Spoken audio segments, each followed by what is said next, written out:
Gerard Adams. Yo. Welcome, homie. Yo, man, this is exciting.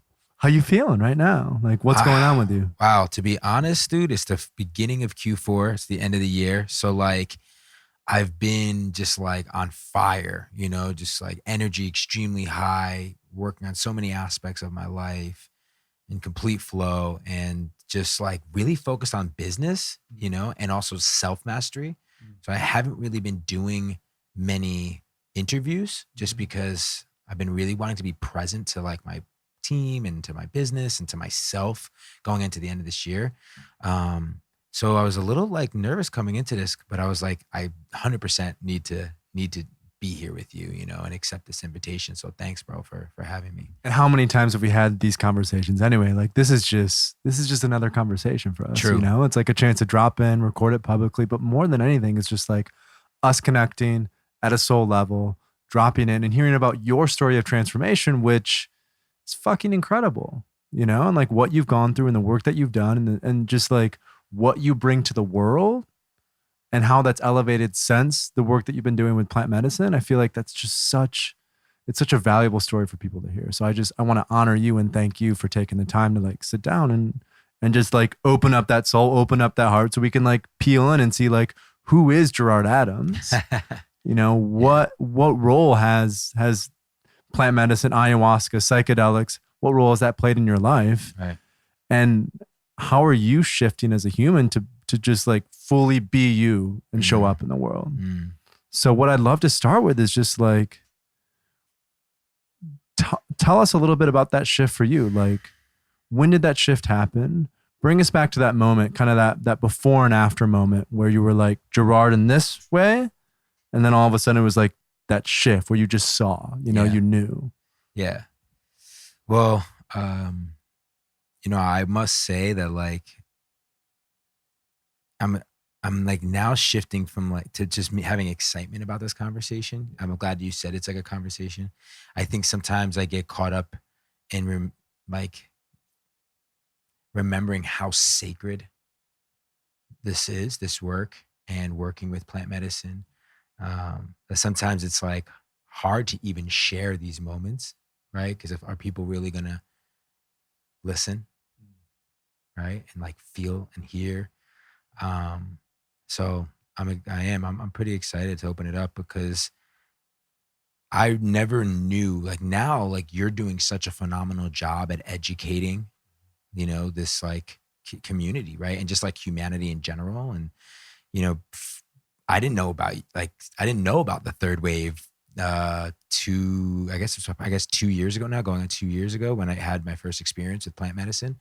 I didn't know about it. I didn't even really know about plant medicine in general. Like, I grew up a pretty, I was a child, I was just like a misfit, but like I grew up in a Catholic home and I was named after a saint. And because that saint is such a huge tradition in my church and with my family, and Saint Gerard. And for me, I attached my beliefs to that because it was this saint that like went and, created miracles for mothers who wanted to give birth and children who were sick. And to me, I was just like, wow, that's freaking badass, right? Like, so and ultimately, like I've truly always felt that Saint Gerard was with me. And every year in October, literally in another like coming up right now, every year since the day I was born, I serve with my dad and my family. My dad is at that church as a guard of honor, and he has this beautiful like dope purple jacket that like it's like a maroon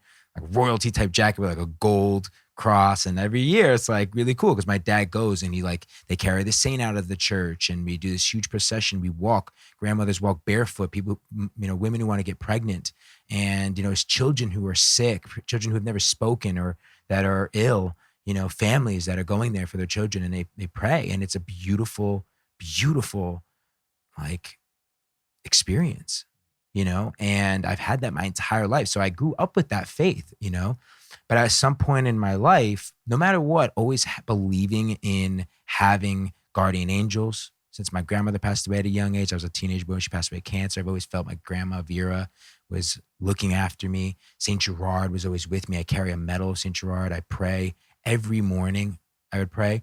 But there is like this for me, since there was a little, young boy, and you go through, they say they call it CCD. I don't know if it's called CCD for everybody, but it's like basically I didn't enjoy it. Like I didn't pay attention to it. I didn't want to learn about the Bible. I didn't want to learn about religion. I just thought it was cool.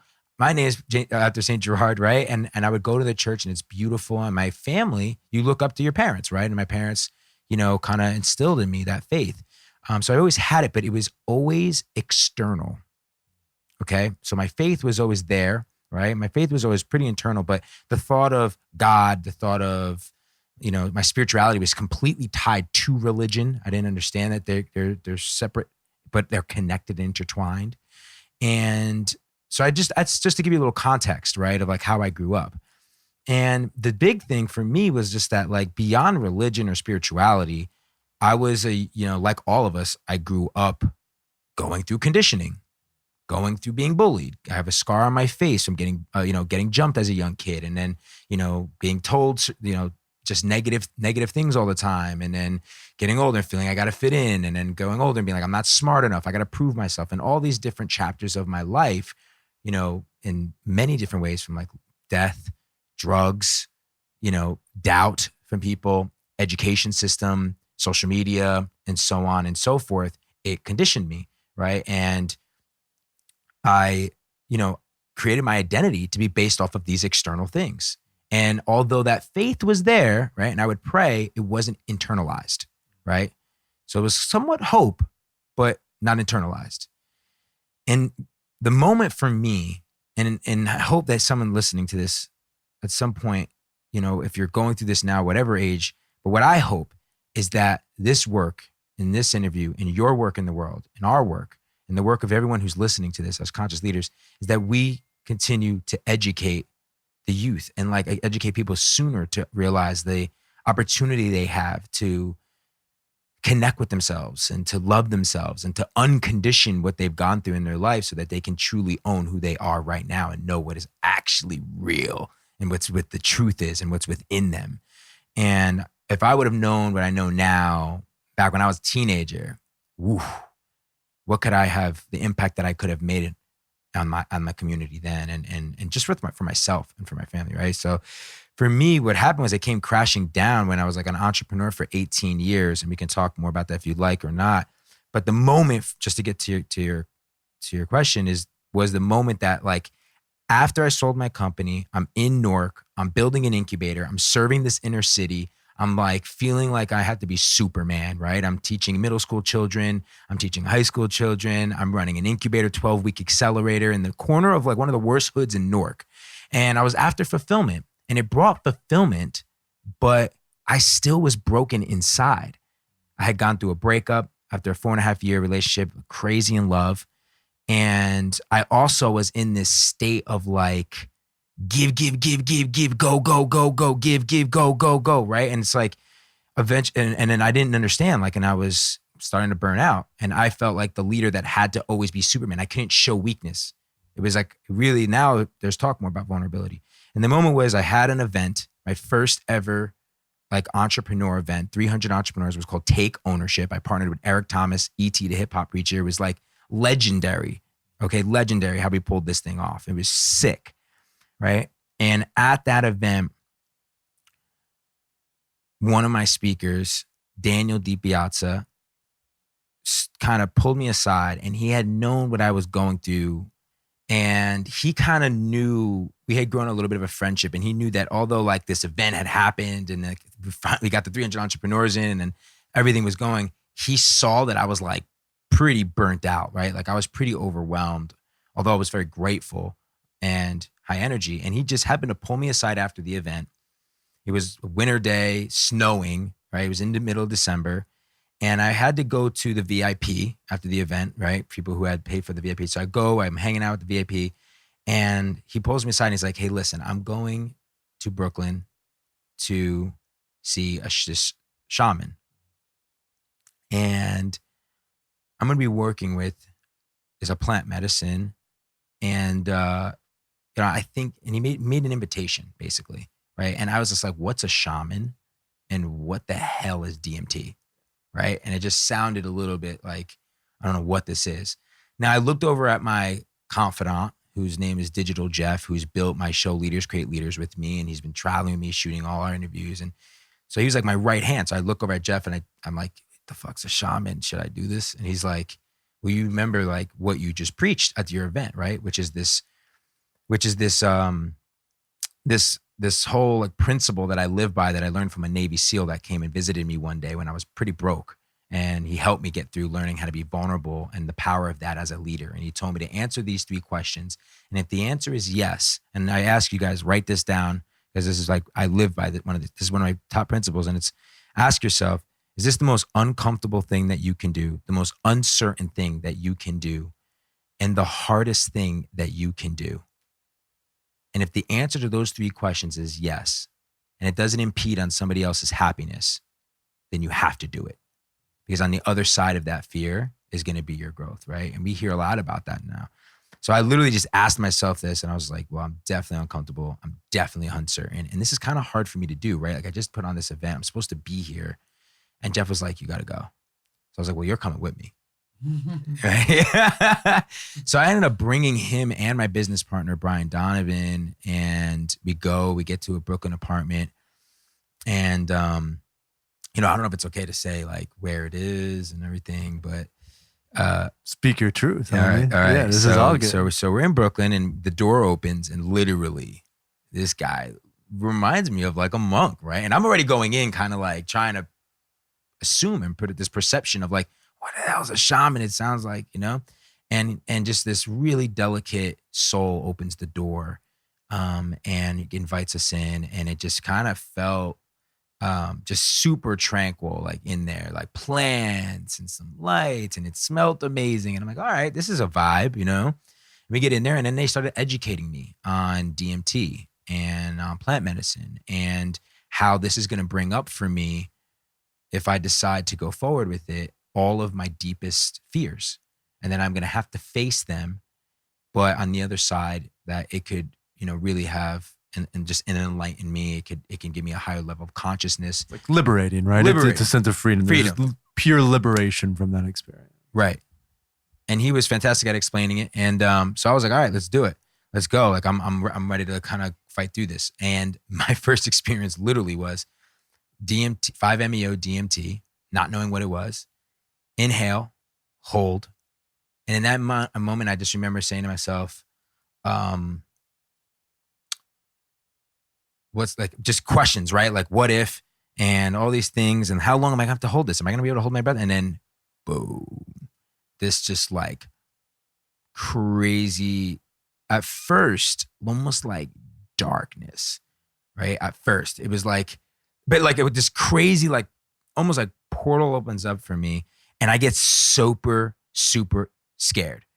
And I get it completely like fears of like, people are trying to take from me. Someone's trying to take my freaking, attack me, take my brain. I start thinking negative things. I'm like even thinking to the sense of like, oh my God, is this like a drug? Like, am I going to be addicted? Like, all these fears are just rising up.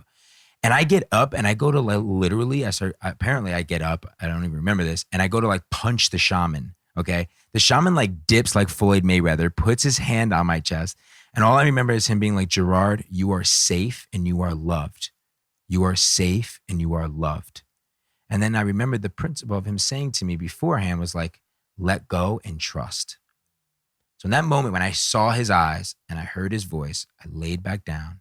I decided to let go and trust.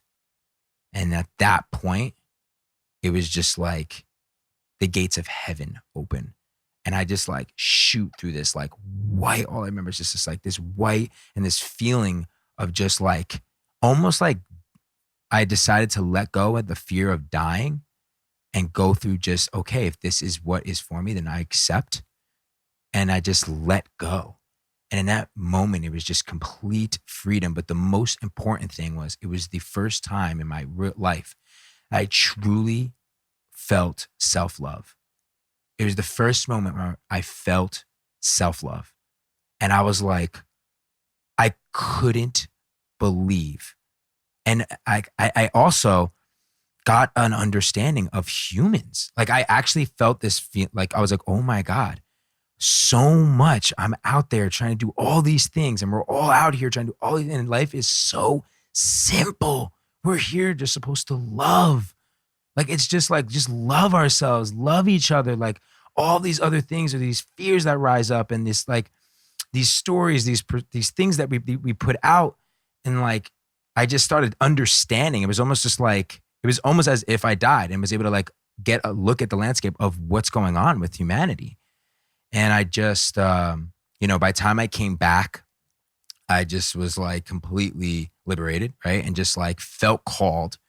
I felt called to serve. I remember coming back in and feeling and breathing in like,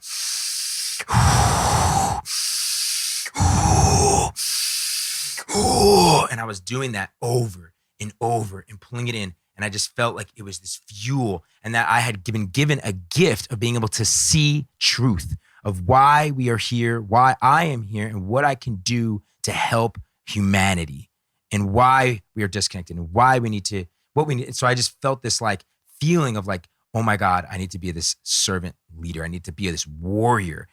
I was like, literally, I felt like I was like, put me back in, coach, put me back in. So I felt like Neo 1 minute from the Matrix, right? And I felt like I went through this complete training, like freaking, you name it. I felt like I was just getting trained of like what happened and what's happening with culture, what's happening with society, what's happening with humanity, what our superpowers really are. You know what I mean? Like all these things. And I just felt fueled with superpower. And I was just like, oh my God, I'm a fucking superhuman. Everyone is a fucking superhuman. I need to go and show people how to be a superhero. So that was the moment for me. And as soon as I came in back to life, I was like, I'm ready.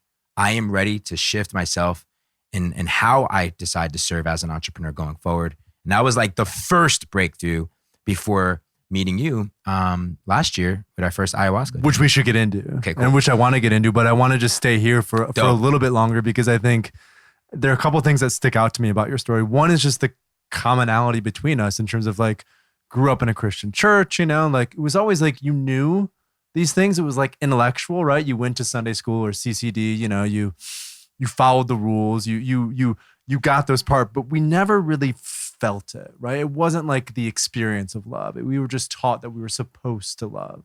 And I feel like these psychedelic experiences, they just open us up to like the truth that we are God, right? And that God is love. And that once we understand that, then we can come back out into the world and give our gifts. And it's not like you weren't hustling before that, right? It's like you had started this amazing incubator in Newark, right? Helping to train entrepreneurs. So it's not like you weren't in service before that. But what I'm hearing from you, it's like when that internal shift happened, when you felt that like sense of self-love, like how did that shift the way that you approach business? How, like, once you came out of that, what were some of those practical things that just changed for the way that you treated people in your life, for the way that like you ran your business, for the way that you hired people? Like, how did that feel for you? In regards to like just what it did for me as how I came back as a, as a leader, as an entrepreneur. I mean, I remember the first day back, like literally this happened and like, okay, here's Monday, right? Like that happened a weekend. My event was over a weekend. Boom, Monday office. And my team knew that because I had to tell my team I left that day, that I'm going through this experience, right? And I felt like I have nothing to hide at that point. So I told my team, and when I came in, I didn't even have to necessarily say or do anything. My whole fucking team felt it. I came in and it was almost like I completely detoxed every freaking brick I had been carrying on my shoulders. I took the cape off and just realized that like, I don't even need a costume anymore, bro. Like I am the fucking superhero. You know what I mean? And like, I just showed up with this like more, I almost want to say less of this masculine, I need to go. I need to force like kind of things to happen into more of, okay, like, this is all unfolding exactly the way it's supposed to, guys. Like, and just this feeling of like love and like loving my team more, accepting them more, getting a little more closer to them, talking to them a little bit about like what they're going through personally, internally, how they see the world, what their vision was for what we were bringing to the world, how it matches together, and just being hella more present. way more present. Like my eye contact, my presence in the sense of like, I'm a content creator and an artist as well as a builder and an entrepreneur. So you can only imagine if people came to visit me or people were working with me, you couldn't get me. It was hard to get me for a minute, 5 minutes. I was like, go, move, meeting, call, this, that, move, like shooting content. It was a nonstop thing. Now I finally was like, okay, like I didn't feel the pressure anymore. It was more so just like, I still want to document, but I was just more present. I was a little bit more loose. I was a little bit more kind of going a little bit less with like my mind, like up on my head. And I was more in my soul. I was more in my intuition. You know what I mean? And it just like, for me, it just played a huge role in me, like just tapping into my heart more, tapping into my intuition more. So the way I made decisions was a little bit less about like external things. And I was just like less about ego, you know, it was just more about like just serving and, being, you know, and you learn this as an entrepreneur, but now even like more this whole idea of like adapting, adjusting, follow the process, trust the process. We hear all those things, right? But now it was like, oh, like, yeah, like I'm going to do this with my entire life, not just my business. And like, it just allowed me to understand that more, like, you know, understand how to adapt more, how to adjust more, and also how to not be attached, like not attached to these ideas, not attached to these companies, not attached, you know, they don't need to be our identity. You know what I mean? And that was a big thing for me as well. Because then when we're attached to things like that, I mean, I've been going through Anthony DeMello, The Way of Love. I found it through Aubrey Marcus, his podcast. He recommended it. And this is like when we have then these attachments to external things, then our state of being, our process of self-love is dependent on whether X, Y, and Z is successful, right? So when we're like killing it in business, then we see that as a reflection of ourselves. And then we're having a great day. But when business, as sometimes doesn't go so well, we're attached to that, then we have a shitty day. Yeah. And so a lot of this is just like, it's that internal sort of place of centered and groundedness. Like, how do we just come back here and knowing that the truth of who we are, it's not impacted by the external things. The external things are fun, but that's the game, right? Yeah. The truth is inside. Yeah, for sure. And it just taught me to, you know, this thought of, and I'm still studying, but like conscious leadership, you know, and like I never thought about that. You know, I grew up learning about leadership my entire life, but it was very masculine. It was very push and like, like leaders eat last. You know, everything comes before you. You put your team, you put your business, you put your health, you put everything. Like you lead and you have a mission. You go and attack that mission. You do anything at all costs, whatever it takes.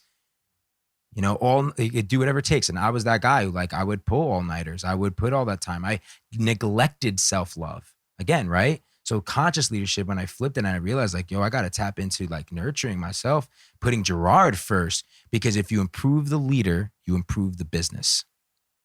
If you improve the leader, you improve the business, right? And then this mantra started coming to me like leaders create leaders, right? So like for me, I became way more conscious of like everyone on my team. How do I inspire them to be better leaders and help understand again, like what are their goals? Who are they? What do they want to bring into the world? How do they see themselves fitting in? And allowing them to go through the process of adapting and growing and learning and adding value and, like giving them the freedom to, they're just their freedom in general, right? To become who they are. Yeah. Right. And to be able to give their gifts fully and feel like, yes, I'm aligned and yes, I'm contributing to something like fucking amazing. And I have this total gangster, Gerard Adams, who's there watching out for me, right? Because it's like you said, like when you have these experiences, it doesn't matter what you say to other people. All that matters is how you show up with it. Mm-hmm. And then how you show up is what attracts and brings people into that. You don't need to say anything, right? It's just like the energy that you hold and how you treat people. Yeah. Yeah. 100%. So I just, I for me, it became more of a conscious leader and I started, thinking about, tapping into that leader within myself and like, how do I lead Gerard better? I started putting for the first time ever, like my health in order, so all of a sudden I'm showing up with better energy, I'm healthier, I'm happier, just happier, and like it's crazy how the simplest shifts create the biggest impact. And like, I've realized that I've come back down to the fundamentals of how I build my business, the fundamentals of like my health and wellness, like just down to the fundamentals now, simple. The difference, like, what I've also learned now is just like the difference, what I've also realized is like the difference between a Fortune 500 CEO and a Fortune 100 CEO is that the Fortune 100 CEO is willing to say no more, is willing to actually, actually realize the power of saying no and being more, just doing what's actually aligned and not always going everywhere. And I think a lot of times for me, when I heard that, I was like, I remember I used to always, I was spending my energy saying yes to almost everything. I was like trying to capture every little opportunity. And now I'm just like really centering myself. Got clear. Like, what do I want to bring? What do we want to bring to the world with our team?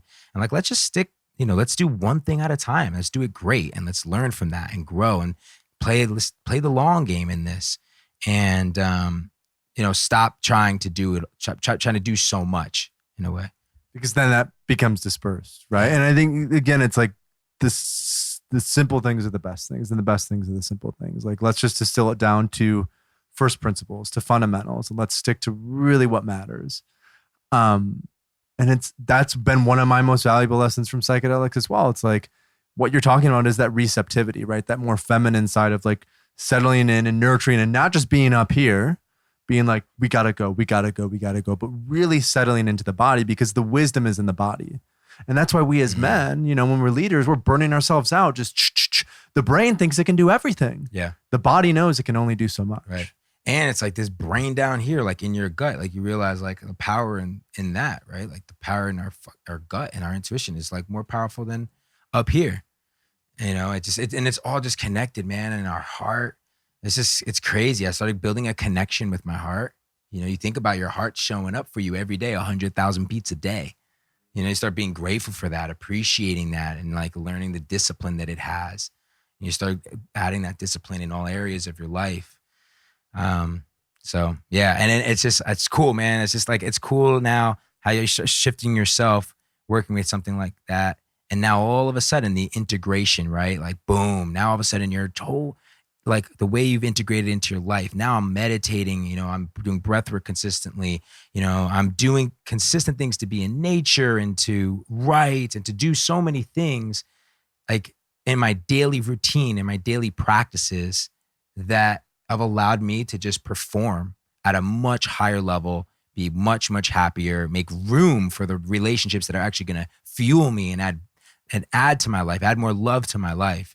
I'm attracting more abundance, so it's like, it's cool. It's shifted me completely. Like the Gerard before having that experience and the Aya was like, now it's just continuing to rise up even more. Maybe the Gerard before, if you would have met me, it was a very egoic, go hustle. And the problem is when you're like that is it fucking works. That's the problem. It works. You understand? Until it doesn't. And it's like, it works, and you will make millions of dollars, and you will get those accolades, and you will get the cars and the, house, and you'll get the, maybe you'll get the jet even. I know billionaires that are freaking unhappy and don't love themselves. And it's just like, you can go, hustle, and get all of the external power. And you may think that you're doing it right. And eventually, until it doesn't, you're like, holy shit. Like, I'm not aligned. Like, I'm not successful internally. And a lot of times it takes people, unfortunately, some of the, darkest and hard, well, not unfortunately, fortunately, sometimes, it's the thing that happens to you that's unexpected, that's traumatizing, that caused you to go through this. It doesn't have to be. Or what I've seen is the flip. You become uber successful and you're unbelievably successful, right? And like, I think that this is going to happen to Jeff Bezos, right? Like, his company's Amazon. You're not stepping up and actually doing something to like support the environment. Your packages are going out every single day. and you're working just on, and, going outer space. What about Earth? What are you doing here to make the world a better place? You're the most wealthiest man. You got the biggest company and you did it in your late years. How are you becoming a more conscious leader? How are you creating a conscious culture? And, it's like, it's time, and I want them to wake up, but, it doesn't have to happen. I mean, I just feel like with some people, they get to a success and, and then it gets to a certain point where they keep going after the power, more money, more power, more greed. Because that's the only game they know how to play, right? It's like once you're on that treadmill, how do you get off of it? Right. Yeah. Right? Because your whole identity is like caught up in that. Your whole identity is built around it. Yeah. Look at Steve Jobs, what he left us. I mean, if we haven't had someone that's like not a philosopher of our time that like, someone who left us on his deathbed, left us that like unbelievable light and message about like, and he studied Buddhism. He studied this and he still was on that, but he left something obviously unbelievable behind. And I think this is a really good transition point in terms of like, old Gerard versus new Gerard. Right. I love that phrase. That's something that Ben will often be like, he'll be like, that was old Paul. This is new Paul. Yeah. When you think about that from a business perspective, how does new Gerard show up publicly? Right. So, and what are you doing specifically to start to integrate some of these more like conscious leadership elements in terms of like, you have this mastermind that's coming up, you obviously, you have a lot of content that you develop already. Like, how is that showing up in the work that you're starting to do publicly? So you're not only showing up that way to your team, but it's also like your audience is starting to get it as well. Yeah. I just let go of the perfectionism for one, right? We're all so caught up in like, I mean, not all, but I can speak for myself. And I had a huge, I just had this huge, like feeling that I needed to prove myself. Like I felt I wasn't good enough. And it stemmed from when I was young, and it caused me to go after trying to do so much. And then I finally like let go and I started showing up to the world just more authentic. We hear about this like authenticity, but like truly, it takes a lot of courage ultimately to like take off the layers and I started just documenting, being like not having to have the perfect pictures, to have the perfect speech, have the perfect video. Like I just started like being like, all right, like I'm going to just speak from the heart, and that was a huge aspect for me, was just starting to like document more, share, like even doing this interview, like I might've been like overthinking it in the past, sharing my truth. Because we fear of other people's opinions. It's just like, we go through that. So for me, I just started showing up way more authentic. I let go of the perfectionism and let's see. And then like, basically like just my mission in general was like, okay, how can I now not only go out and share stories of, other conscious leaders and people that are going out there and doing work to just, help others to align themselves, align with their heart, align, what they generally want to bring to the world that's going to help raise the vibration of our world and solve problems that are needed in society and humanity, and support them, share their story, help them build a platform for them to be able to do so. But then it was also, for me, it was like, how do I go and serve them to not only help them share their story and teach them what I've learned as a content creator for 18 years, for them to be a platform so that they can attract more of an audience that actually, that can be educated and learn more about their missions and ingrain them and get them involved and invite them and start being the leader, not just internally for the company, but externally to lead by example and do what you're doing. Like share the process, documenting the process and building a platform. Because that to me changed the game. Like not only did it change the game for my business, but my relationships have gone through the roof. Now I'm like rubbing shoulders and I have so many my network's insane now, just unbelievable world-class entrepreneurs that are creating such impact in the world, and it's just really amazing, because, your relationships are everything. My friendships, it's not even just like business anymore. Like you're like my dear friend, and I have such amazing friends now that we all just like genuinely don't have envy. We genuinely really want to see each other win and really want to empower one another, really want to support one another. And like, to me, that's been a game changer at a young age to have that kind of support has allowed me and took me to all new levels of like belief and just being a better leader and being a better student of life and, being able to show up more powerfully, how I'm showing up, whether on stage or on a video or working with my team or just in my, dating with my family, all these things. Like, so there's that. And so I'm helping them really build their platform. And then I'm also helping them understand how to integrate this into their culture, how are they actually integrating this and how they're building their team and how they're leading their team. And then and for me, like the goal is just being a bridge between, consciousness and spirituality and business. So there's a lot of conscious leaders out there that want to share their story, that want to be able to go and create their movement and build their community, but then they also don't know business on the flip side. So there's like business leaders, right, that are building badass companies like Jeff Bezos, right, that need someone to like help wake them the fuck up so that they can help bring consciousness and build a culture of consciousness, right, and help bring that into their teams and see the freaking, these big companies, right? And it could be startups as well, but like it could be small shifts, not only in the leader, like as the CEO, but you start bringing those principles, these practices, these frameworks into your company, and your company is going to freaking 10x, if not more.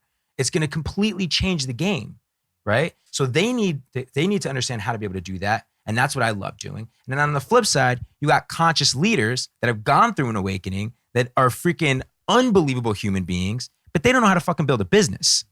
And I come in and I can relate to them and we share our different practices. We connect about like what our beliefs are and, spiritually and with the world. And like, I understand them and, and then I'm like, okay, but now let's get down to brass tacks. Let's get down to, okay, you have this mission, you want to build this huge community, you have this huge, big idea in this business, but like, how are we making money? How are we generating revenue? Because that's energy and you need that to grow. How are you building your team? How are you setting up the systems on the back ends from an operational standpoint? How are you actually running marketing, campaigns and funnels to indoctrinate your customers? And how are you creating a good customer experience? And what's that onboarding process look like? And like, what are your SOPs? What are your KPIs? What's your organizational chart look like? Well, how are you raising capital? Are you bootstrapping this, right? What's your budget? What's our financial projections? How are you running your quarterly meetings? And so on and so on. Right? It's like, that's the shit that I fucking love. So I realized I don't have to pick one or the other. I can be the bridge between business and conscious leadership. It's kind of like what Keith is doing in some ways, but like Keith is, our mutual friend Keith Ferrazzi, this co-elevation sort of thing, right? And he's more doing it with kind of the people who already have figured the business shit out and now want to integrate more consciousness. But I feel like it's also, what you're talking about, it's just like with people who have these openings, they have these awakenings, they're quote unquote more conscious. The creativity comes easy, but the integration of that creativity into infrastructure and development and building, I mean, that's sort of what you're hitting at. It's like you need both. And we need to support them because like we need conscious leaders more than ever before. We have major issues going on around the world. There are more problems than we can solve as entrepreneurs. So like we need to, the venture capitalists, I call them out, these thought leaders that are out there, these business like coaches, like we need to go out there and support these entrepreneurs that are looking to go out and solve real world problems that are really important right now for our planet, for the education system, for health and what's going on in the pharmaceutical industry. There's so many issues going on, mental health, right? The planet, our environment, you got, I don't know. There's just so much. The education in our youth. There's just so much, and it's just like we need to help educate them and teach people, teach these entrepreneurs how to build a real sustainable, predictable, profitable business. So that they can go out there and leverage those resources to actually grow these communities and create real world impact. So. Well, and that's sort of how we met. I want to bring us back into that because, we met, 10 months ago now? Yeah. About 10 months ago at a New Year's retreat in Costa Rica with a group called One Heart. Basically entrepreneurs, executives, creators, you name it, I love One Heart Tribe. Coming in and doing plant medicine, in a transformational week. I just want to hear a little bit about that from your perspective because that's how I know Gerard. That's when we first met. I've been in your life, since then. And I'd just love to hear from you. Like, you went through the 5-MeO DMT experience, maybe a year before that, year and a half before that. Right. What drew you specifically to ayahuasca and to this retreat? Yeah. And what relationships have come out of that have inspired you? Yeah. So, the 5-MeO DMT was like, it was obviously this calling, this invitation, and it was the universe saying like, gee, we need you to step up and we need to get you there quickly. Like you have and I feel that way. I was like, I had a platform. I just had an exit, and I already had the heart. I was already doing social impact work, but how long would that have lasted before I would have self-destructed internally? So I'm so grateful for that calling. I'm so forever grateful to Daniel for introducing it to me. And it was like this fast track. Woo, okay, I got it, get it. Like, let's fucking go. But then it was like, okay, now I started integrating, and then so now I started being able to do the research, and I learned about, ayahuasca, and, really, I could be honest with you, after 5-MeO, I was like, okay, I got it. Like, that's it. Like, I don't need anything more. Like, I understand, and I have an understanding of like really how much of a phenomenon we are as human beings, and how none of this really fucking matters, but it all fucking does. It's that paradox. Yeah. Right? It's that weird paradox. Oh, yeah. And how we are meant to do God's work, and that we are God, we are love, and that like, oh my God, like all that belief for me growing up is like, oh my God, it's real. Like God is real. And holy shit, it was right in me this whole entire time. It was within me. And so now I had that awakening. So I was like, all right, I want to definitely learn more. But I felt like I wasn't 100% sure if I was ever going to do plant medicine again. I was intrigued. I did my research, but I was like not 100% going to go. And then the founder of One Heart Tribe, Barry Stamos, he had known me. We had known each other prior to plant medicine, and I always respected you knew him. Barry before? Yeah. So Barry was a tech entrepreneur, successful. We had talked about collaborating and investing together. And I did a mastermind event, spoke at a mastermind called Dream Mastermind in Miami, where Barry lives. And he asked for a meeting. I had a meeting with him. And in that meeting, he invited me to One Heart in Costa Rica at Kinkara. And I was like, to be honest with you, Barry, it's New Year's. You're asking me to go. And I've been traveling and going hard this year. And I just kind of want to be with my family. I don't think it's right. And he just gave me this look in his eyes, bro. And I just saw his soul, man, just asking me like, you have to. Like, I'm calling upon you, bro. Like, you've already had that awakening, but this is, you have to. Like, please. And One Heart was kind enough to invite me and host me. And I was like, all right, if you really feel that, then like, I feel you, brother. Like, I'm down, I'll do it. And it was the best decision I ever made. And when I was there, bro, it was like these freaking unbelievable tents, sacred garden. I'm eating out of this. I mean, the food was just unbelievable. And then I still like, again, because you're still going through integration since 5-MeO. So I still have this like side of me of like judging sometimes, whether it's myself or others. So I remember seeing the shaman. Now I remember the first experience, I'm like, oh, this guy looked so delicate, looked like a monk, right? The shaman this time around is like this guy who's from Ireland. He had a little bit of a beer belly kind of, but like kind of just didn't look like a shaman, obviously looked like the kindest human being, but just like, he looked like an Irish guy, you know what I mean?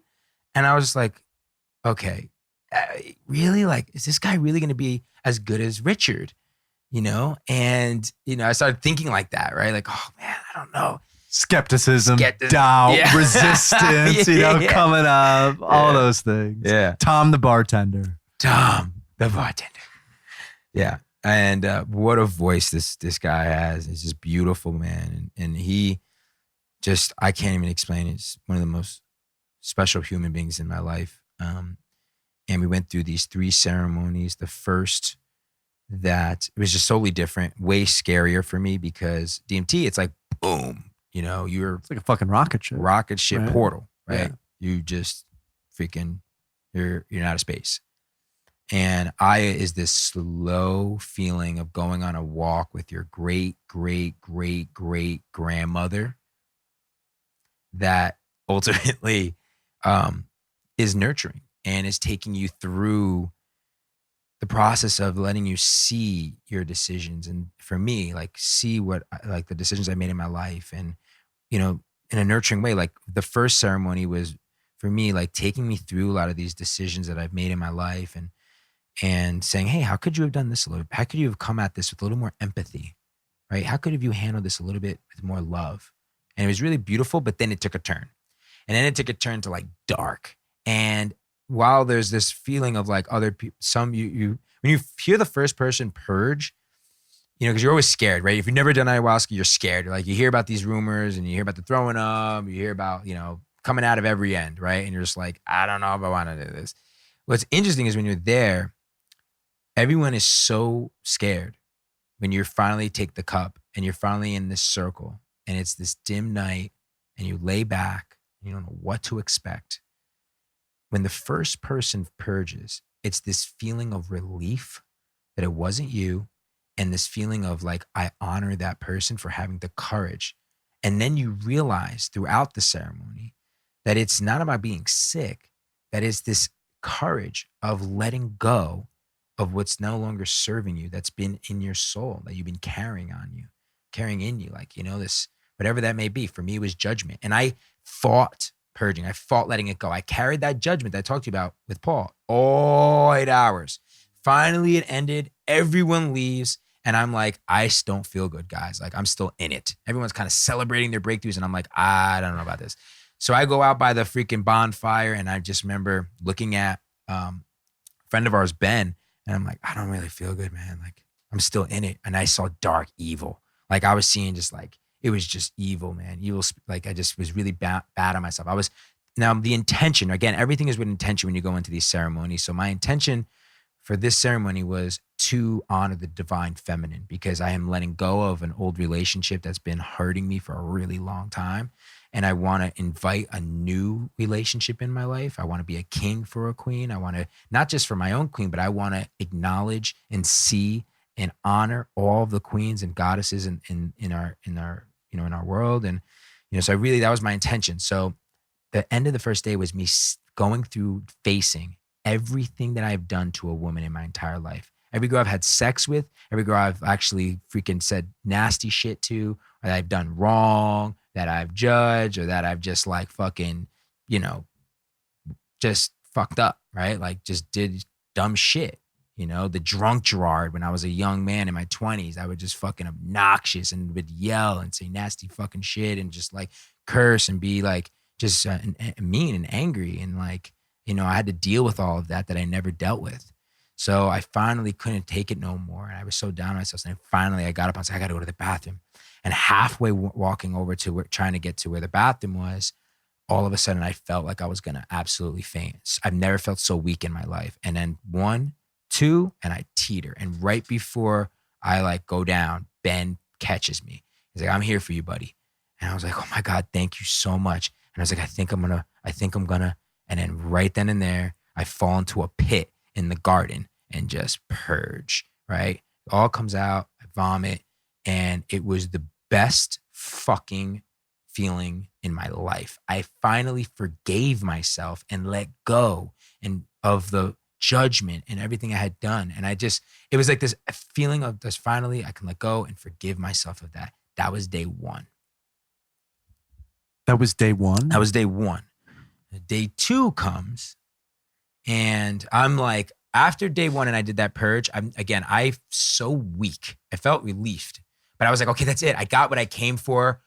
Oh, geez, I'm done. I go to Tom. I say, Tom, I'm done. I'm sorry, but I know there's 2 more ceremonies. I can't do it. I don't think I'll make it. I think I'll actually, I don't think my body is in a good, healthy condition to do it, you know? And he was like, no pressure. If you don't want to, that's fine. Come to the ceremony tomorrow night. And if you don't want to take a cup, just participate, but you don't have to take a cup. There's no pressure here. I was like, oh, it's so nice. Okay, cool. I could do that. So I came. He tricked you. Yeah. So it comes second night. I get in the room, and now first night, you know, the G, that's the freaking Jaguar, got right up. I was probably one of the first. I think you were the first. It was one of those things I remember, like you getting up And you're kind of like supposed to go in line. One, like we start on the right side and one person gets up here, one person gets up here. And I just remember looking over and going, oh, Gerard's getting up and going to get a cup already. Okay, great, perfect. I'm just going to follow him then. He knows what's up. Nice, you were just like going right for it. You were Yeah. excited, I'm sure. Yeah, I was ready to just go for it. But night two, no, I waited, man. I sat there and just like, you can't do it, man. You can't do it. You can't. No way, man. It's not, you're God. You can't. Like, just telling myself that story, like, nope. And then one person to the other. And then it hit me like 3/4 of everybody going up. I was like, look, I literally was like, everyone here is so brave. And I was like, if everyone else can be this brave, like you gotta be a brave man.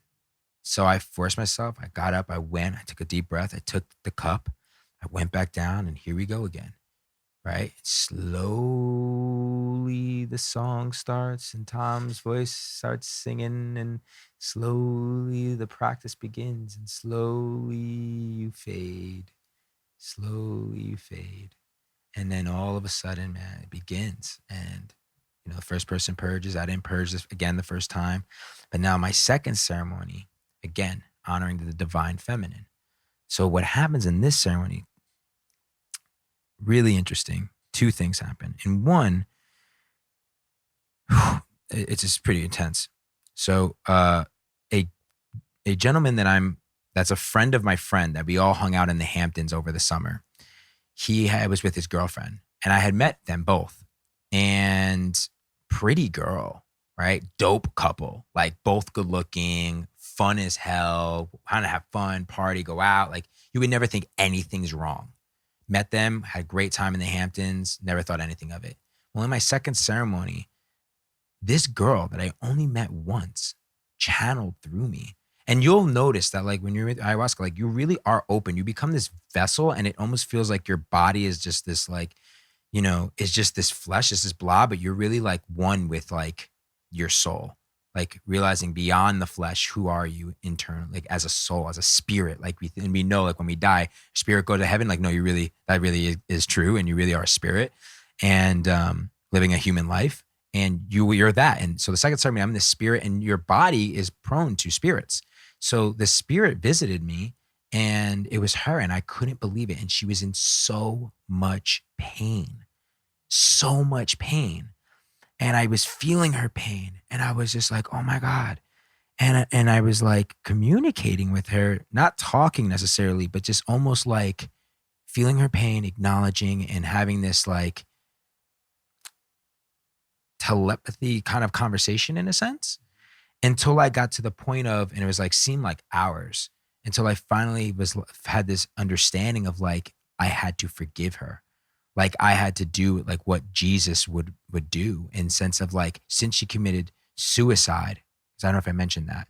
You did not mention that. I apologize. No. So this girl had committed suicide, and it was a complete heartbreak and shock to everyone. And I didn't, I felt terrible, but I never knew her like that closely other than meeting her that once. But in this ceremony, this girl shows up, and I had known she had committed suicide. So I'm feeling her pain, and then I'm, having empathy with her. And then I realized like, committing suicide is something that's like, whatever your belief is, right? But it could be believed that like, it's you're not supposed to do it, it's a sin. And I felt that sometimes you may commit suicide and thinking that's going to heal you, and that's not. You're just killing the flesh. And I felt that pain, right? I felt like as if like she wasn't fully healed. And I went through this process of forgiving her through like Jesus in a way, and forgiving her, and I felt through that forgiveness, her spirit be freed. And it was a beautiful experience for me. And it was really shocking for me. And then the second part of the ceremony, there's a girl that was in the ceremony that's named Nicole. And I just felt her energy in the room being like really like attacked. Like it almost was like she was like this feminine in the room that was like being attacked. And I like felt this energy. And I just felt like the whole time I was just trying to channel to her to like, it's going to be okay, and be there as a protector without, it's sacred space where you're not allowed to talk and you're not allowed to touch anybody. So I was going through that. lo and behold, after the ceremony now, right? That was my second ceremony. The girl, Nicole, comes to me and says, "You're not going to believe this, but like I was going through the darkest time. The gentleman next to me was kind of rolling and going through a tough time, and he kept by accident like touching me, and and it was channeling to me, feeling like I was under attack by like, you know, and this masculine energy was just like suffocating her, and she was going through all this, whatever she had to go through, right? It was for her. And she's like, and you channeled, and you showed up with this like sword fighting off these like evil spirits for me. So I was like, whoa, that's unbelievable. It's crazy. So, you know, I was like, oh my God. So like, here comes the third ceremony. And the third ceremony is a day ceremony. And I'm now like, I don't know if I want to do a day ceremony, same thing, but I'm already in it this far. So I go through it. And in this ceremony was when I had like my ultimate breakthrough. Two things happened again. The first thing that happened was, and again, this is a long 8 hours, but the two core things that happened was, one, I gave birth and got to feel what it was like for a woman to give birth. So all of a sudden, it's like Kundalini, you're bang, I'll start backing up, your soul is, your stomach's lifting, and out of nowhere, my legs were just like, and it's based on kind of crazy to some people, but you know, it's, I can't explain it, but you know, my legs like opened up, I'm laying on my back, and I literally just felt this like pain and courage of like a woman and what she goes through. Nowhere near what a woman probably actually goes through, but it was almost like, oh my God, women, as a man, I was like, holy shit, women literally carry a freaking soul, a body for 9 months. We know this as a young man, like, you know this because you're a mom, right? I have 2 sisters, but like, we never really can understand it. Right? We see it, we support these women, but I'm sure like if there's a father listening, you were in that room and she gives birth, maybe you have a more clear understanding. I've never had that happen to me yet. But like, so to go through that, I was like, oh my God. So by the end of that part of the ceremony, I was like, oh, like I honored women. I was like, holy shit. Like they really are divine goddesses, right? Like they are God, right? Like they give birth, they bring life to like our like humanity, like to the world, right? Like men don't, we have to play a role in that, but they actually carry these souls. It's unbelievable. I really connected to Jesus, and this was the second time. And I thought about like everything I had gone through over the past 3 days, and of forgiveness, of compassion, of like real love. And it brought me closer to God, closer to Jesus, closer to myself. And I remember getting up and going out into the garden and just seeing these flowers. My grandma loved purple flowers, and seeing my grandma and the purple flowers and literally appreciating everything from the flowers to the plants. And then like Jesus took me through one last lesson, which was like my feet were burning outside in the garden because they were all rocks and it was midday. And there was a point where I was like, I either have to get back into the shala to protect my feet. And then there was a moment of Jesus and me, and I was just like, what's the lesson in this? And he's like, keep going. And I kept going. I was like, my feet are going to rip open. And he was like, keep going. And I kept going. And I was like, okay. And then it was like, in that moment, I just remember he said, keep going.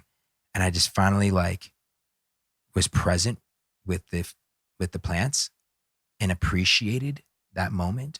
And like instantly when I just was present to the plants and the love that I had for them and the love that I had for me in that moment and for Jesus, I just stopped burning.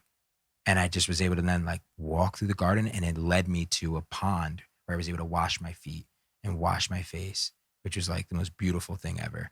So, and that was like the end of my 3 ceremonies. So after that, well, that's, I mean, I don't know how intentional, you know, going into that divine feminine energy was for you, but just like the way that you're describing it to me, it's almost like you had this opportunity to be with women at their most vulnerable moments, right? Like sexual assault, kind of the aggressive male energy, as you were describing in the second one, you know, that kind of like the seeking male energy that can be very toxic at times. And you like felt that, and you were with that. Birth. Yeah. You know, there's nothing more vulnerable than birth in terms of when a woman is in that position and giving birth to that, and then death. Yeah. You know, like with your grandma Vera, and like grieving that and being with her in that. And the young woman who passed away of suicide. Yeah. And so like that to me is just to be able to experience that energy. You know, we were talking about this before, like, yeah, you're starting to integrate these feminine aspects and, you know, you're more receptive, but to go through that, that's what I've also found from my own experiences, both with psychedelics and otherwise. Like, how do we hold that energy for women as warriors, as male leaders, as people who can protect? Right. You know, because it is, a lot of women are in vulnerable positions. And so what does it take to be like mature, loving, embodied male who, yeah, we can fucking go get it. Mm-hmm. You know, we can earn the money that we need to earn. We can do the more traditional masculine things. Right. But we also have that soft touch, that empathy, that compassion. And when you speak then to the last part of it, right? The Jesus part. Yeah. I mean, that is the integration, right? That the mystic is both, you know, the generator, the protector, the person who's pursuing this greater purpose, but he's also the lover and the compassion and the empathy. And it sounds like you just had this fantastic week where you embodied all those things, right? For sure. I mean, it was a game changer for me. I mean, it was the best investment I've ever made in my life. And it just like was so freaking, I appreciate it so much to go through that. No expectations. Can you imagine my grandma alone? My grandma Vera, like, I've healed myself. You notice I don't even cry. Like, I just know now, like she's with me. Like I'm like it healed me. Like I'm so happy now. Like I grieved. I let it out. I grieved it. You know, I didn't suppress it. I let it out and I dealt with it and I felt it. And I like really was able to connect with it and connect with her and then embody that love, the love you have for that person. And you're like for me, my grandma, like that love, give the love that I have for my grandma to the world. What would that do to the people around me, to the spaces? How would that have a ripple effect, right? And now just like, from the very first ceremony, dealing with that evil, when I had to purge and let go of what I did and then how I was for women and, you know, like being what I used to call the prince. You know, I was a prince running around, having sex, thinking I was this and like the cool kid and just treating women like, you know, like ego. It's ego games, right? Yeah. The ego games. Yeah. And I let go and finally started to realize like, you know, it's, you know, you want a queen, you got to do what kings do, you know? And for me, it was like, all right, you got to start really respecting, honoring them. And it was interesting because it's just like slowly I started unfolding, man. Like it just started in my business, it started unfolding. And, you know, some of my biggest success has been women leaders on my team and my clients, you know, my client that run Boss Babe, Natalie and Danielle. I mean, they're building the largest community of ambitious women right now online. And like, now I'm working with them. I'm supporting women in businesses and, you know, now dating wise, like I can be around women and not look at them like sex figures. And they could be attractive as all hell. And I could just be friends with them now and look at their eyes and genuinely want to get to know what their mission is and support them and not, and be okay with being attracted to them as well. You know what I mean? Like reading it's the fun way to have sexy friends. Yeah. It's fun to have sexy friends. Acknowledge it and not feel shameful either, you know? And like, that's cool, man. Just, you know, started reading more of the way of the superior man. And then again, also me internally, how do I embody that, you know, that feminine side and those characteristics, that nurturing side and bring that into how I am, you know, treating my family, treating my friends, treating my, you know, my business and still having that side of me as well. What are you resisting most right now? So where's your biggest resistance? Where's your biggest fear right now? Wow.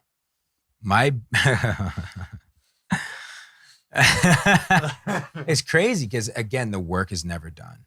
And for me, and I think it's a good thing, but it's commitment. And it's not commitment from a business standpoint. I feel like for the first time, you know, since my exit, like I am so fucking aligned with what we're doing with our company. The team is more aligned than ever. I couldn't not be here without my team. All of us are mastering ourselves, right? Family, so fucking happy with my family, so close. My health, mental, physical, spiritual, right? Fucking mastering it. You're clean. You're sexy. You're beautiful. Thank you, brother. You got all the energy. Thank you. High energy. I feel great.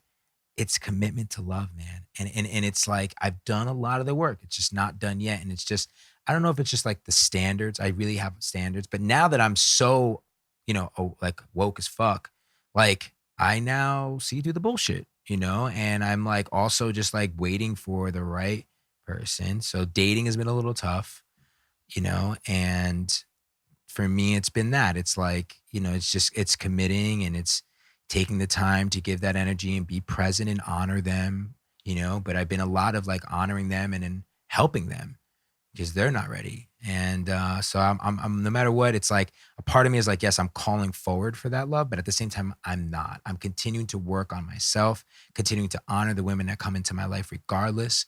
And when the right one does come into my life, so that I'm ready. So if and that's just how I look at it. But there's like that part of me that still fears that commitment because I'm like, wow, I've come so far that I'm like, if I'm gonna commit again, like that's fucking it. Like I'm fucking committing, and I'm gonna be her fucking rock.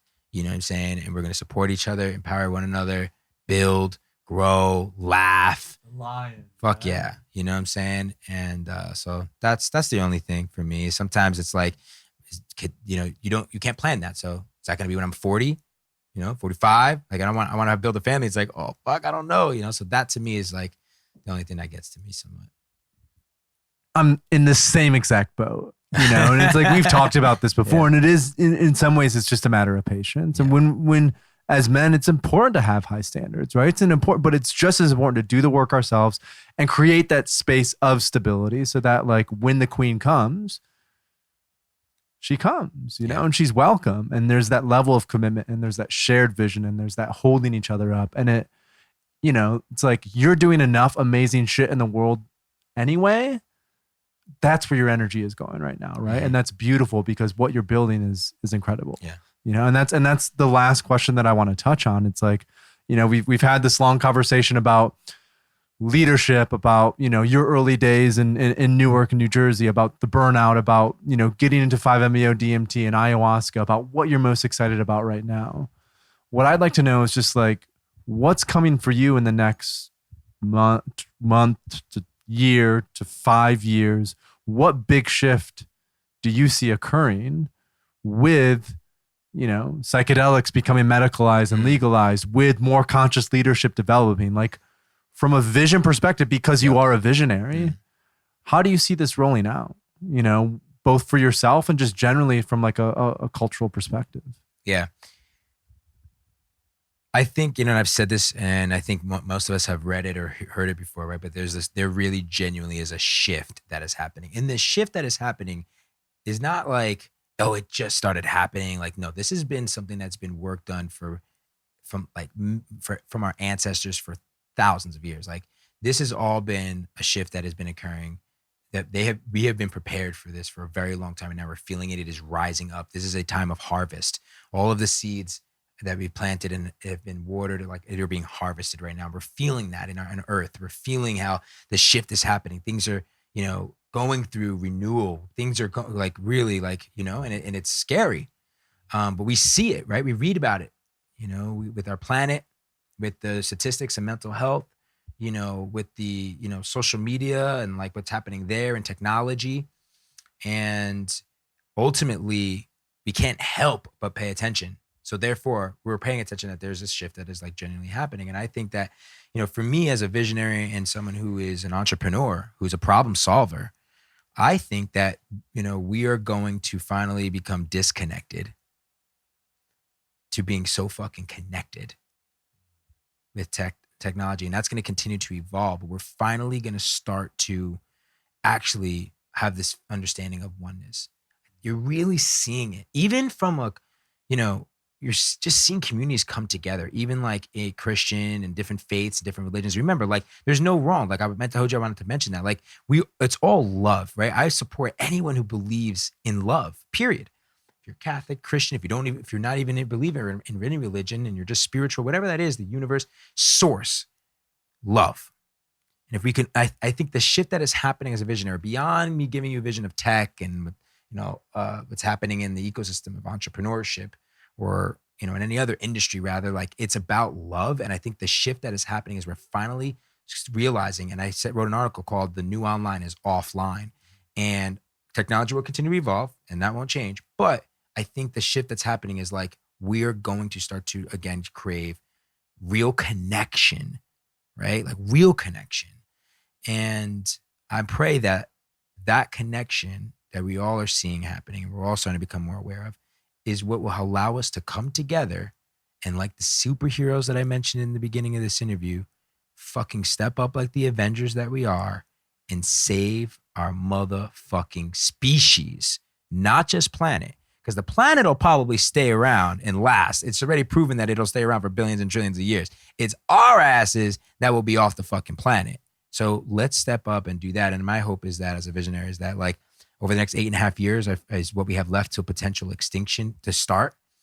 We all start to really become and have that understanding of those principles of the compassion and the empathy and the love and the connectedness, and really stop trying to escape, right? We use these phones to escape.